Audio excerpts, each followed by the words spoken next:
All right. So we're going to get into class this morning. I want to go back and talk a little bit more about last week, just briefly, because there was one point that I had intended to make, and we kind of ran out of time, and so I decided to just push it off for this week. But remember, the video we watched last week was with where Frank is in the bar, and he calls up Carl and basically says, "Stop chasing me. I just want it to be over. You know, I'm getting married. So stop chasing me."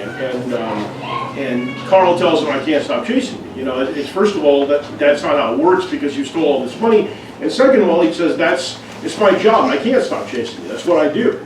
And there's actually two observations I wanted to make out of that. One of them is, I think that Frank's reaction, and we talked some about Frank's reaction and his thinking of, you know, that's kind of immature thinking of it can just be over and I don't have to have any accountability for it. It reminds me a lot of the modern, it's more of a modern day thing, I think. I mean, it's always existed, but I think it's more of a modern day thing of this idea that because the Bible says we should forgive, that we should forgive and pretend like nothing ever happened, regardless of whether someone actually takes responsibility for what they've done, regardless of whether somebody actually repents of what they've done. And while I think it can be good for us individually to let go of anger and disappointment and things like hard feelings that we have towards people who have sinned against us, the Scripture is pretty clear that forgiveness only comes when there's been genuine repentance. Forgiveness from God only comes when there's been genuine repentance, and forgiveness from us, if we don't hold people accountable, is a meaningless kind of thing. It makes those things become meaningless. And so it is a sort of an immature perspective that says, you have to forgive me just because you're just required to. You can't hold things against me. You can't. There shouldn't be any consequences for what I've done in terms of sin that I've committed because you're supposed to forgive. And that's simply not what the Scriptures teach us. Now, in this case, of course, the issue is he's committed crimes as well, and those crimes come with penalties. But sin comes with penalty as well. And if we treat it like it doesn't, if we act as though we can let go of things and they're just going to go away, and people take that as a model for what's happening with God, then I think we're actually misleading them. And that's kind of a big deal. We don't want people to be believing something that's wrong about what the Scriptures teach, especially when it comes to what may ultimately result in the destination of their soul. So I think that's one of the principles. But the other thing that I think is interesting is what Carl says. When he says, and there's kind of, I don't know if you remember this, but he says to him, stop chasing me. And he says it almost, Frank says, stop chasing me. And he says it almost threatening in a way, which of course shows that he doesn't really have an understanding of the perspective of the relative powers in the situation. He says, stop chasing me.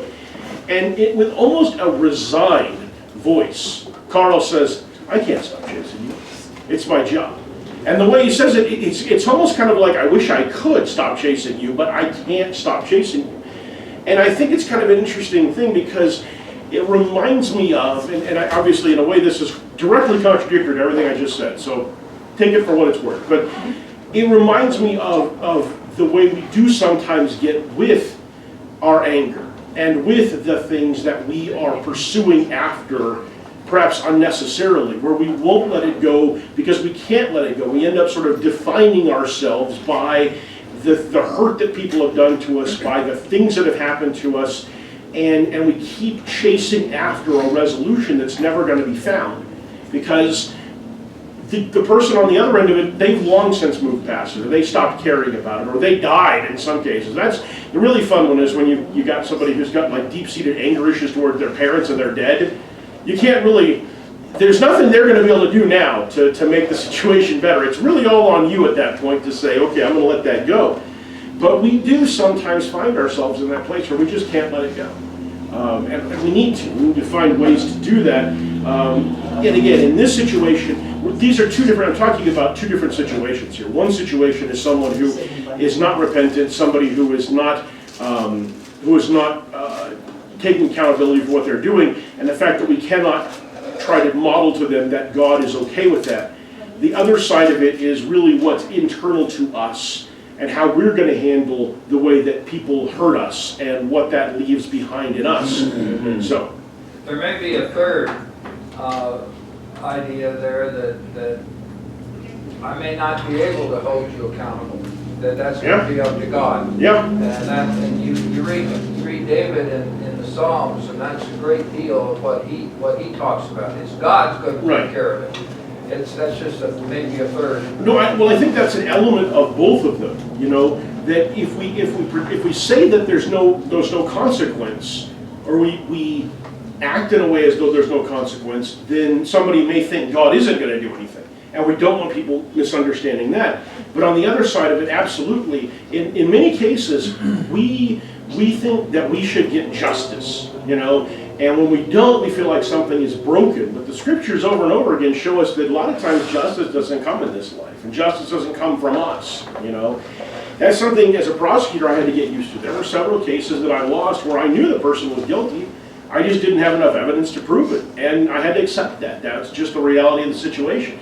There were situations where people used the system, defense attorneys in particular, used the system to prevent their clients from facing responsibility for what they did. And that's just something you kind of had to accept. If you couldn't accept that, you get yourself in a lot of trouble. I had not a predecessor, didn't work directly before me, one of the guys who had left the office only a couple of years before I came in, left the office because he got fired and he got disbarred because he had been manufacturing evidence to win really, really important criminal cases against really, really bad people.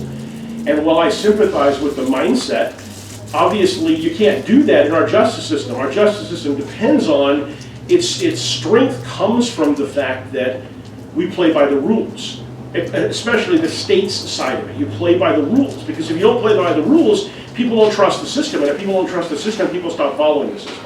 And as bad as it is that bad people get away with stuff sometimes, it would be much worse if everybody said, you know, we can't trust the system anymore. Because that's a total breakdown of society, and then you don't have a workable system at all. So he worked with police officers in some cases, he worked with witnesses, and he had manufactured or he had altered evidence to basically help to strengthen cases. And so what ended up happening, like I said, is he got fired, he got disbarred.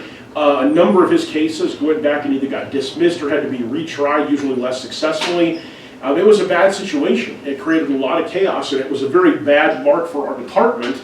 And as I was coming in, this was just, it had all blown up just about a little less than a year before that, and the fallout from that was still being felt in terms of the rules that they put on us and making sure that we were real scrupulous about following the rules and that kind of stuff.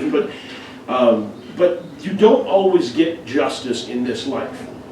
And of course, sometimes what we think would be justice isn't really justice at all. It's really more our perspective of what we would like to have versus what necessarily is justice in this situation. But we do have to kind of accept that reality and not necessarily look for a resolution the way we want it to be. Let me ask a question, there may be no answer. God tells us He's going to forgive if you repent. If that person repents, has God forgiven them without holding them accountable? Well, I mean, in a sense, I suppose that's true, you know. Let's use an example we can actually pull out of the Bible, a criminal on the cross. There's two guys on the cross along with Jesus, two different crosses next to Jesus. One of them keeps making fun of him and abusing him. The other one stands up for him and then says, let me, take me with you, basically, to paradise. And Jesus says, that's what's going to happen. You're going to be with me in paradise today. On the one hand, you could make the argument that he was held to account because he went through a terrible death as a consequence of whatever crime he committed, robbery presumably, and possibly killing the person in the process. Hard to know for sure. On the other hand, morally, was he really held to account? I don't know. The problem with that kind of reasoning to me is that when it's coming from a Christian, I'm not criticizing you, I think you're asking it more as a hypothetical, but the problem with that kind of reasoning when it's coming from a Christian is it ignores the fact that I have also avoided the moral accountability of my sins. Now granted, I'm probably in the situation you're looking at, I'm probably thinking to myself that my sins are far less bad than whatever this person did to me. But the scriptures teach us that sin is sin, and sin separates us from God. Sin sends us to hell. It doesn't matter whether it's a little sin or a big sin. And so whoever we are and whatever we've done, the reality is that without God's grace, we would all be held to account and we would all end up with eternal damnation or eternal destruction. And the fact that God has intervened and given us grace has given all of us an opportunity to escape the full moral accountability of what we've done. And so, yeah, the guy who did something really bad to me, he's going to get away perhaps without any moral accountability beyond, you know, the repentance and the deciding to do something different. But that's the game, or that's the deal we all got, you know. And if we think about it, we kind of take a step back from the issue and look at it in the bigger picture. If he has genuinely repented and changed the way that he's doing things, and that's one more person in the kingdom of God, one more person doing God's will, one more light in a very, very dark world.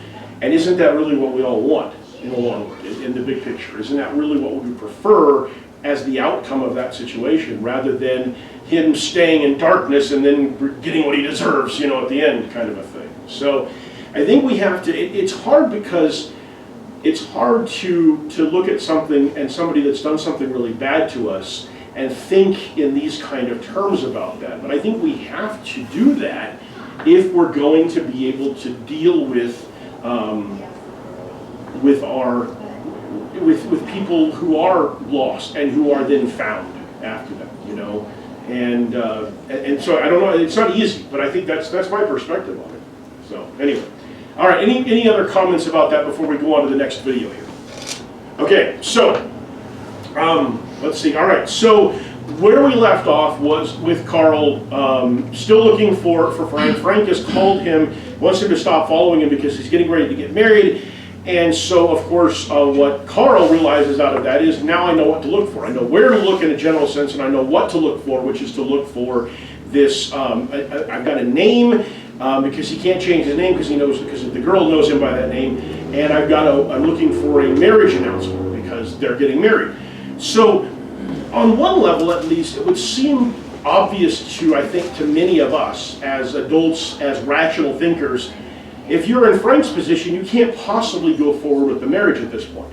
It's too easy for you to be found at this point. You've made it, there's too many things the FBI knows. But this is still a 17-year-old kid, and he's still thinking in terms of being able to get away with this somehow. So he decides to go ahead with it, and this is the inevitable result of that.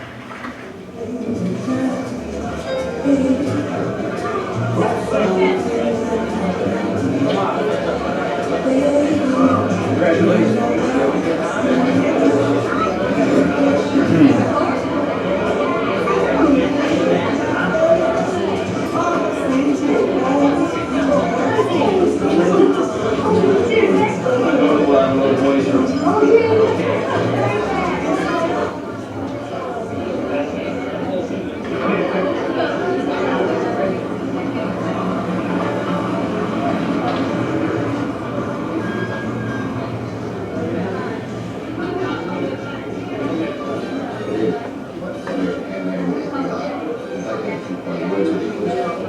I'll get him.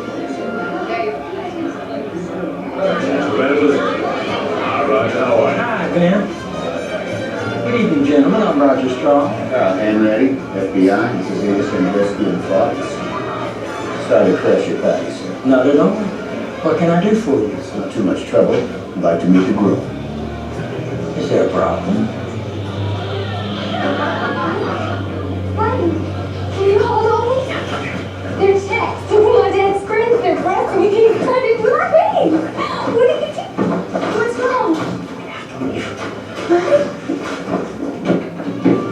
What? You love me, right? Yeah. I mean, you love me no matter what. Yeah. I mean, you love me whether I was sick or whether I was poor or if I had a different name. Frank, where'd you get all that money? Now, listen. A name, right? A name, it doesn't matter. My name is Frank Connors, right? That's who I am with you. But we all have secrets. You know, sometimes when I travel, I use the name Frank Taylor. That's my secret. Frank Taylor. Yeah, Frank Taylor, you know, Frank Black, you know. Frank Black? Yeah, it doesn't matter. Why are you saying all this? Right. But I don't want to lie to you anymore. All right? I'm not a doctor. I never went to medical school. I'm not a lawyer or a Harvard graduate or a Lutheran. Right, I ran away from home a year and a half ago when I was 16. Frank. Frank? You're not a loser?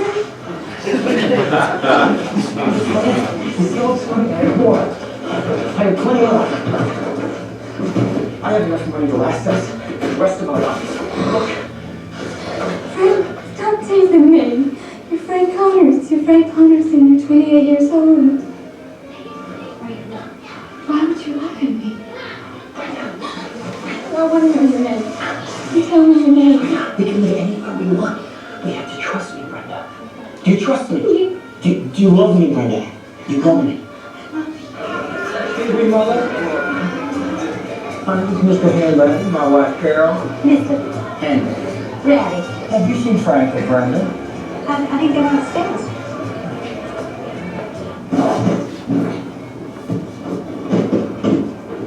Frank. Okay, in 2 days, you're gonna meet me at Miami International Airport, alright? You're gonna leave the house after your parents go to sleep. You're gonna take a taxi there. You give the taxi driver this money right here, and you tell him to drive all through the night. Brenda, you're gonna leave at 10 a.m. 10 a.m., alright?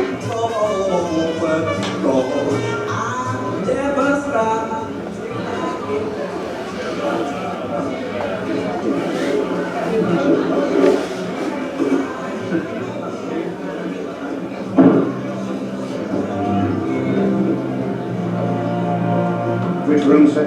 In the corner. You have to listen, right?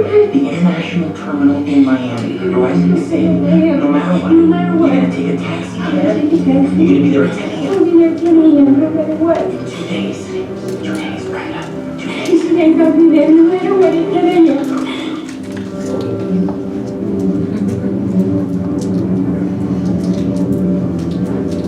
I'm not gonna tell anyone, Brenda. You have to promise me now. Please, don't please tell me your name. Tell me. Frank William Abagnale Jr.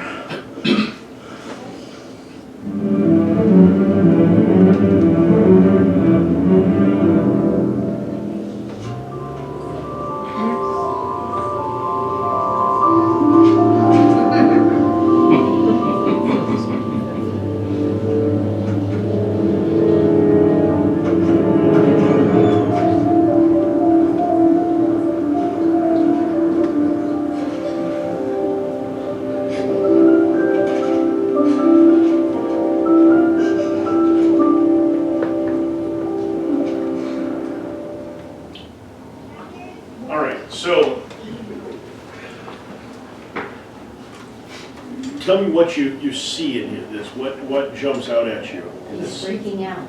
Okay, he's freaking out, obviously, because he's, this is only the second time he's ever come basically face to face with the FBI, so there's that. What else? He's still trying to alibi his way out. Okay, he's still trying to find a way out, and he's still trying to get to take what he has with him.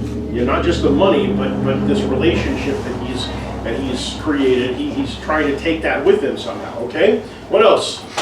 It's like he finally knows what he wants in life, and he's still trying to cheat to get it. You know, he knows he has to. So he's still not trying to do this in a legitimate way. He's still trying to cheat, but he knows what he wants. Okay, but he's got a conflict between the things that he wants. He wants to avoid the consequence of the things that he's done, and he also wants to have this relationship. And those two things don't appear to be able to coexist, especially not with what the FBI is doing. What else? All right, let's kind of work our way through this. So we are at the wedding. At first I was confused about it. When I first saw this movie, I wasn't clear whether it was the wedding or it was like some kind of engagement party or whatever, but it's clearly the wedding. And so everything seems to be going along smoothly, and then the FBI shows up. I think it's really interesting if you notice when the FBI initially shows up, Frank is walking up the stairs and there's the lights of a car pulling in. And you notice his reaction. What's that? Well, what is his reaction though? When most of us, when we hear a car pull in, do we immediately start waiting to look and see who it's going to be, and with concern on our faces? He knew. Not normally, no, but I think he knew, you know, and it's kind of interesting because there's the phrase, you know, looking over your shoulder, and that's literally what Spielberg has him do in that scene, is he looks back over his shoulder. And so he sees as they come in, and so now he knows that the jig is up and he's caught, and so he's got to try to find some way out of this. And the complexity is that the last time this happened, did he have anybody he had to try to take with him? No, it was just him. It's just him in that motel room or hotel room, and so when he was caught, if he could get away, he'd get away, and that's all he had to worry about, was whether he could get away or not. But in this situation, he can't do that anymore, and so now he's got to try to find a way to bring the girl with him. So what happens then when he tells the girl that there's something wrong? He lied. Okay, so she doesn't understand. She doesn't understand anything that's going on. The problem is, it's not like he can sit down and have a rational, detailed conversation with her at this point. All he can do is give her, you know, kind of, not even the big picture, but just like, here's the quick thing we've got to do, or you've got to know, kind of a thing. And so he's not able to give her any sort of an explanation. Not that I think that necessarily would have helped very much.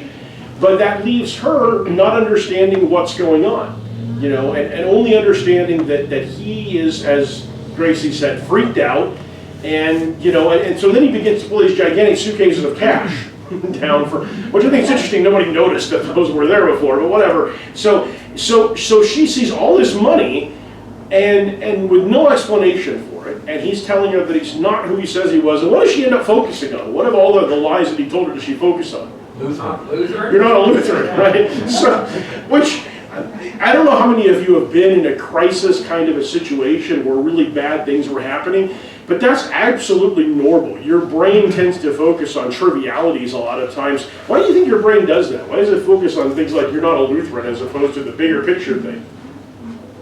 You can digest that someone is not a religion, Okay. not that they're completely different. Right. It's much easier for our brain to handle little things than it is to handle all of it at once. And so we tend to focus on something trivial, and we don't necessarily focus. And it's not because our brain will shut us off from that. What usually happens is your brain is working in the background to unpack all that other stuff while it's focused on the one thing that it can kind of handle right now.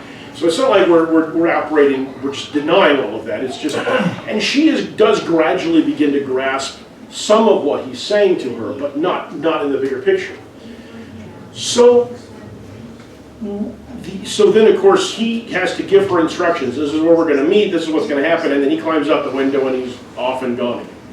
I think, too, with that scene, like the line in the sand, and his mind has been drawn, because we'd have to assume the other times when the FBI was close to him, he had bags of money but didn't care, because in his mind he's like, well, I'll just make more, you know, when I go. Now he's like, wants it done. He wants the girl, so he's Right. even focused on taking the money with him too. Right. So. And it's interesting to see that he has all that money too, because it suggests that at least some of the check writing that he was doing was probably unnecessary, right? I mean, it wasn't like he was just writing enough checks to get by, not even just enough to get by and fund a kind of a high lifestyle. We're talking about a huge amount of money. Now, maybe the reason he had that was in terms of, what if something goes wrong, I need to be able to take that with me. And of course, these days, somebody who was one to do that would probably find some way other than just a bunch of, you know, $20 bills in suitcases.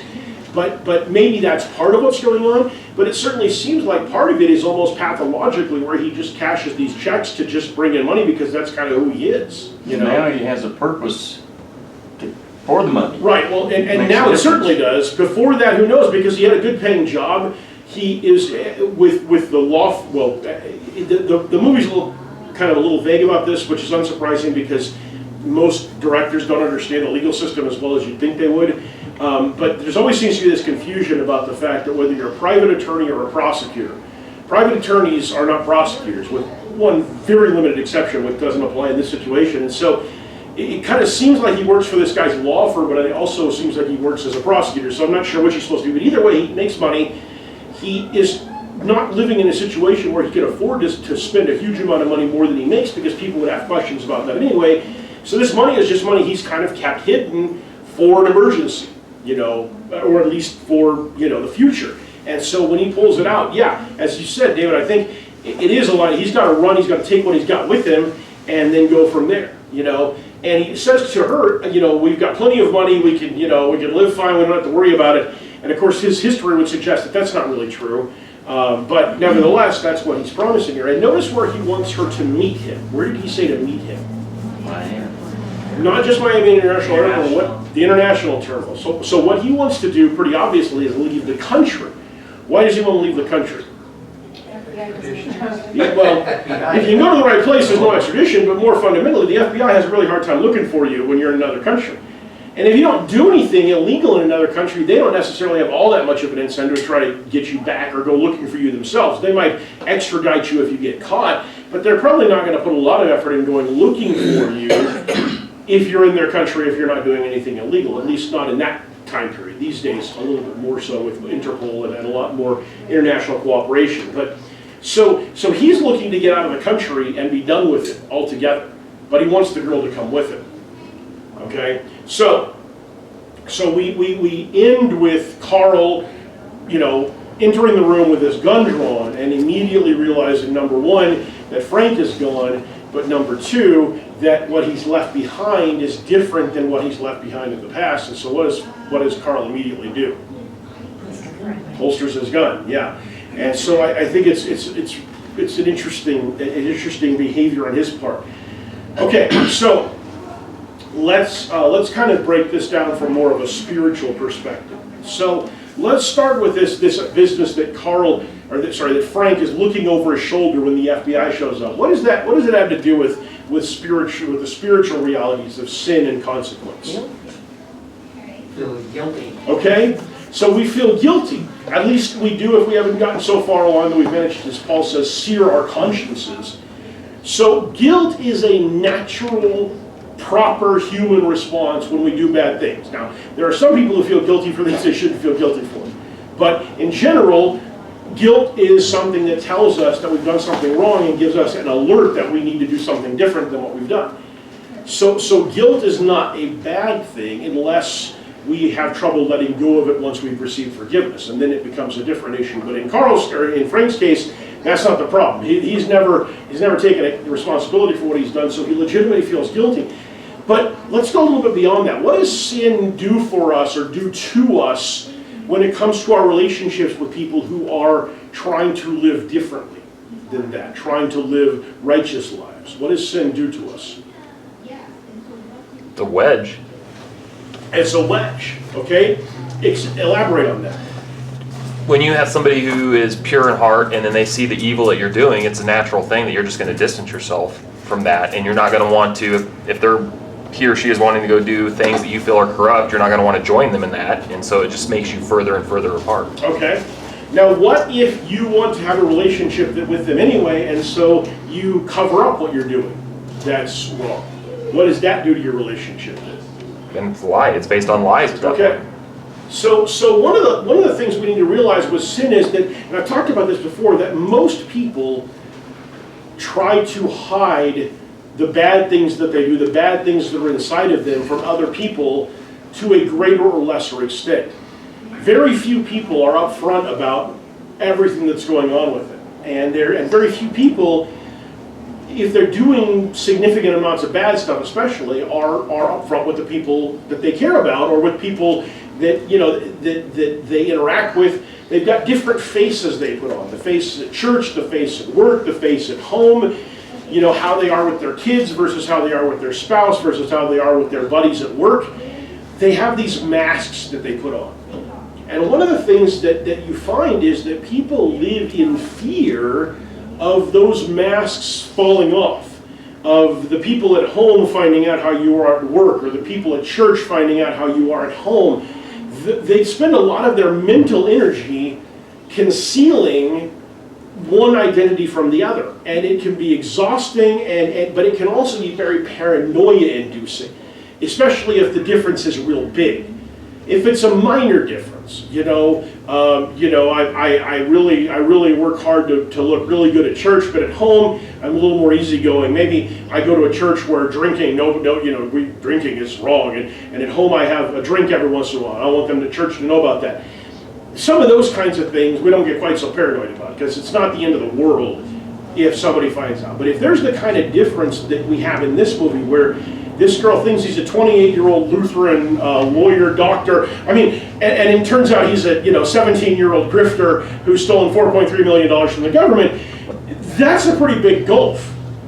And a lot of times our sin is like that. There's a huge gulf between the person that we project ourselves to be at church or in the community and the person that we really are. And that is very paranoia-inducing. We're constantly worried about some parts of that slipping from one side to the other, people finding out about that. And so we're constantly working and focusing on hiding that, on making sure that the other people that are in this side of things don't find out about who this guy is. And the people over here don't find out about who this guy is. Maybe we don't care as much about the people, the bad people, they don't really care. But we kind of do, because what happens if the bad people find out that you pretend to be good some of the time? What's that? Well, maybe they'll laugh at you, but maybe it's worse than that. What if you do something bad to one of those bad people? What might they do if they know that you try to pretend to be good a lot of the time? Okay, you've kind of escalated to sort of a mob TV show. We're not really doing a mob TV thing here. How about they rat you out? That seems a slightly more rational response than just telling you. I do like the way you think, Jerry. I appreciate this. You're kind of all in on this thing, but yeah, I think the thing that most people are afraid of is if the bad people find out that I've got this side where I'm trying to pretend to be good, and they decide they want to use that against me, then the way they can do that is either by sort of blackmailing me with the knowledge that they have, or by just flat out using it against me and using it to disrupt my relationships. So regardless, that duality creates some real problems for us. And that's the place that a lot of people in the world live. Even if they don't necessarily have the church side of things, they do have the family versus work, or they do have the sinful versus the stuff that they try to keep relatively clean. There's two sides to them, and they're constantly fighting with that. And I think one of the things that we as Christians offer is a way to move beyond that, to a place where there's unity in your life, and you're not constantly having to live these two different, Paul talks about the sinful nature and how, he wants to do one thing and he does the other thing, and he goes back and forth on this, and the struggle that he has with that. And Christianity is the answer to that. Paul says it's the grace of God that gets me out of that cycle. That's what makes it possible for me, even though I still fail sometimes, to move beyond that. And of course, Paul is writing this in a letter that's going to become something that the entire world is going to have access to. He may not realize that completely, but everybody that has ever read the Bible, read the book of Romans, Anyway, Romans, yeah. Anybody who's ever read the book of Romans knows that Paul had that struggle. And he's not afraid for people to know that, because that's the reality of humanity, and because he has something that has helped him to move beyond that. And so we offered that to the world, even if they don't understand how valuable it is. But I think that's a really important point for us to understand, is that the average person who's doing bad things is not entirely happy that they're doing bad things. They talk about, we don't like all these rules of Christianity and all this different stuff. But the truth is, most people are deeply unhappy on some level with the way their life operates, with this inconsistency between who they are and who they want people to think that they are. And so that is something that we can offer them as a positive. Another thing too, kind of unrelated, I think he's, for the first time, seeing what his crimes are doing as far as hurting people, because this girl just pledged her entire life to him and then found out he was not who he said he was, and he's really seeing her heart break over that. Yeah. And that's, I think that's a really good, that was kind of the next point I wanted to make anyway, so I'm glad you're kind of taking, before we go to that, any comments on the thing I was just talking about, because I do want to transition to what Ian's talking about, because it's really important. Up until this point, Frank has mostly victimized who? Himself, and beyond that, Businesses. the banks. The banks, maybe the airlines arguably is getting free flights from them, but mostly the banks. That's where most of the money's coming from, is that he's taking it from banks. And banks are institutions. And it's easy for us to think about institutions in the sense of kind of this faceless organization. And if you just take a little bit from them, what's the big deal anyway? Now we know, if we're more aware of things, we know that stealing money from banks has consequences for people as well, because You can't just pull a bunch of money out of the bank and not have the people who use that bank end up incurring more costs and consequences for that. But still, it's much easier when your victim is a faceless bank than it is when it's a 19-year-old girl that you just got married to, and now you're having to see the consequences of what you're doing firsthand. And you're seeing how that's breaking down a relationship. Up until this point, Frank had pretty much chosen himself to walk away from his relationships. To walk away from his relationship with his mom for the most part, because we don't see any indication that he continues to have contact with her. His relationship with his dad is based around how messed up his dad is anyway, so that one really doesn't matter that much. But everything else he's walked away from. Everything else, every other relationship he has is kind of a surface relationship. The only two really meaningful relationships in his life is the one with this girl, and what's the other really meaningful relationship in his life? Carl, weirdly enough. The guy who's chasing him. He has a relationship with him. And so now, for the first time, he's having to see the consequences on a person of what he's doing at the worst possible time. Literally, as Ian says, right as she's pledged her life to him, right at the peak of what's supposed to be the happiest day of her life, and he's having to run out because he has done all this stuff and he's trying to conceal all this stuff that he's done. So what does it have to do with spiritual stuff?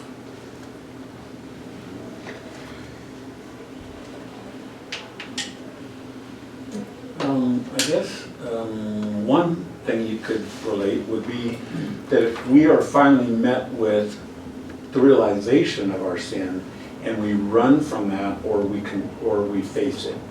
And David was faced with that when he was told that he's the man that stole the lamb and that. Yeah. He could have run from that. He could have said, off with your head or whatever.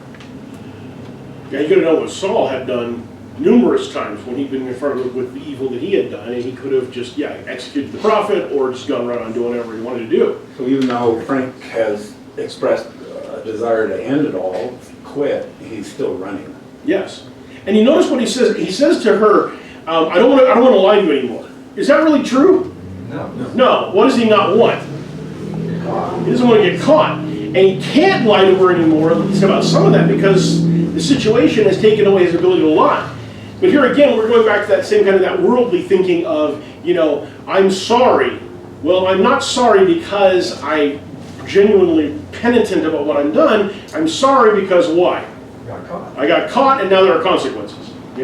And so when he says, I don't want to lie to you anymore, notice it takes her till the last second before he leaves to even get him to tell her his real name.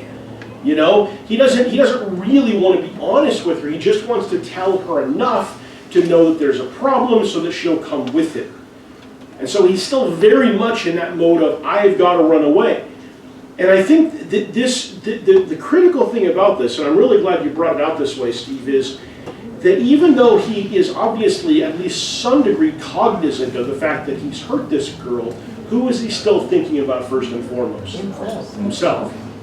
And one of the worst things that sin does to us is it makes us ignore the damage we're doing to other people. Or it helps us to ignore the damage we're doing. It doesn't make us, but it leads us to ignore the damage we're doing to other people. It leads us first and foremost by telling ourselves, I'm not hurting anybody. I'm not really hurting anybody when I'm doing this. And then as it becomes clear that we are hurting people, we tend to start thinking about it in terms of, well, that's just because they don't understand. Or that's just because they are taking it personally and it was never really about them. Or, there's a lot of different ways that we justify the harm that our sin is doing. But in particular, when it comes to our relationships, sin messes up our relationships. We've been talking about the reasons why already. But what happens to the sinner is, at least until the point where they're ready to really take accountability for what they've done, they still think in terms of, it's your problem that you have a problem with what I'm doing. It's your problem that our relationship is getting broken. It's not my fault that I deceived you and our relationship was kind of built on a lie. You love me, you love the real me, so why is this a problem for you? Well, to those of us who live in a healthy place, it's obvious why that should be a problem. It's not okay for the people that we care about to be lying to us about stuff, and yet the person who's in the place where sin is running their lives, to them, it's the other person's problem that they have these rules and expectations, that they're being judged, that they're being held to account for something like that. And that is still very much where Frank is. Now, in fairness, I think Frank was getting better. But what happened in that scene that causes him to revert back to the old Frank kind of more? Why do you think he reverts back like that? Instinct. Fear, and what else? Instinct. Instinct, okay. What do you mean by instinct? That's what he always falls back on, is what's got him through all this in the first place. Okay, so he is, the reality he was building, which had some positive aspects to it, comes crashing down because the FBI shows up. And so I think that's exactly right. Fear, as Jerry identifies, causes him to revert back to who he is at his most basic, which is, I'm sorry, it's unfortunate that this is happening, but I got to get out of this. And me first, that's the instinct, that's what kicks in. And the reality for most people is that's where they live. They think they care about other people, they think about other people, but when the chips are down, the instinct is me first. Me first into the lifeboat, me first, it's not our best feature as humans, but it is what we tended to revert to. And that's what he does there, is he reverts back to that tendency. And so rather than, thinking about the impact it's having on Brenda, he is primarily focused on how do I get away. And one thing stands out to me, he's making her an accomplice because he's Yes. bringing her in this hide, you come meet me, Yeah, whatever. so up until this point, it appears that he has hidden from her and her family all of the bad stuff. He's lied, he's told them he was a different age, he's made up the documents, and he's put on this facade for them, and they've bought it. And maybe we could criticize particularly Brenda's father for not being a little more, not following his instincts a little bit more, but what we can't say is that any of them were culpable in anything that he's done up until that point. But now, in order to maintain the relationship, but also to maintain his freedom, he wants to bring her into this and turn her into an accomplice. He wants her to do illegal stuff for him. And I think that's the point I want to end on with this, is sin also has a corrupting impact on people. In some cases, people who are really deep in sin, people who are well down that spiral of evil that Paul talks about in Romans chapter 1, they actively go looking to corrupt people. That's what Paul says. They're basically looking to corrupt people, and they're trying to drag people into it. That's when it's really bad. But even at a lesser level, like where Frank is at, there's still the tendency for sin to try to co-opt people, to bring it in to them. Whether it's to try to get her to lie to the FBI and then flee with him, or whether it's just pretend like you didn't see this, just cover this up or ignore it or whatever. When the reality is that the right thing to do is to say, no, this isn't okay, we're not going to go along with this. I'm trying to remember the movie I was watching just a few days ago. It has a situation like that, where a guy who hasn't done anything wrong comes into a situation where a group of teenagers has kind of accidentally, but nevertheless hurt somebody very, very badly. And basically their argument is, if you tell anybody about this, if you do anything about this, if you take this guy to the emergency room, our careers, our lives as students are going to be over. And the guy ends up going along with them and helping them to cover up what's happened. And I'm thinking, why in the world would you do that? You went from you being a person of character, a person who hasn't done anything wrong, and now you are now part of this evil. But sin tends to do that to us. It stains things. And the thing about stains is, if you get something wet and somebody else grabs a hold of it, what do they get? Wet. So that's what sin does. Is it spreads if we let it. And it's really easy when we're confronted with a situation not quite like this one, but something like this where something is falling apart, where somebody we care about has done something they shouldn't have done.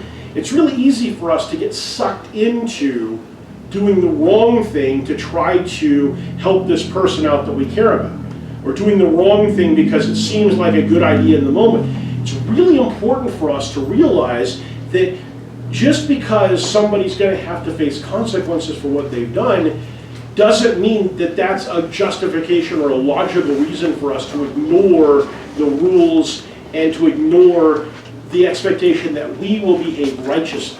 Jerry? I think probably more than actively accepting it is ignoring it. Yeah. That would be if we just say, okay, we're not going to look at it. We're not going to see it. We're not going to see the sin that you're doing. We're not going to see the consequences that you're going to have to face. Right. We're just not going to do anything. And with some things, it's easy to do that. And with some things, it might even be necessary to some extent. You know, when we're dealing with family members, if we say, look, this is wrong, we don't approve of this, that doesn't necessarily mean that we have to say, okay, so now we can't have anything to do with you. There are times when we have to kind of walk a line there, particularly when people are old enough to make their own decisions. But when we validate it, we ignore it, and not only do we ignore it, we just, you know, we just let it go and we just pretend like it's okay. That becomes problematic because it normalizes the sin. And then we normalize the sin, and that's not good for the person who's doing it. Because when you normalize something, then they think it's okay, or it makes it easier for them to lie to themselves and tell themselves it's okay. So we walk a difficult line sometimes in relationships with people who, you know, who do things that we disapprove of, or that we think the scriptures disapprove of, or that the scriptures clearly disapprove of. We walk a difficult line sometimes in how to deal with some of that.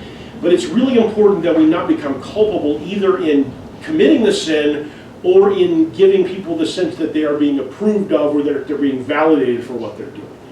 Because when we do that, we lose our moral ground as well, and we end up on sort of that same problematic behavior spectrum. Okay, we got to stop there because we're over time. Thank you guys for your participation.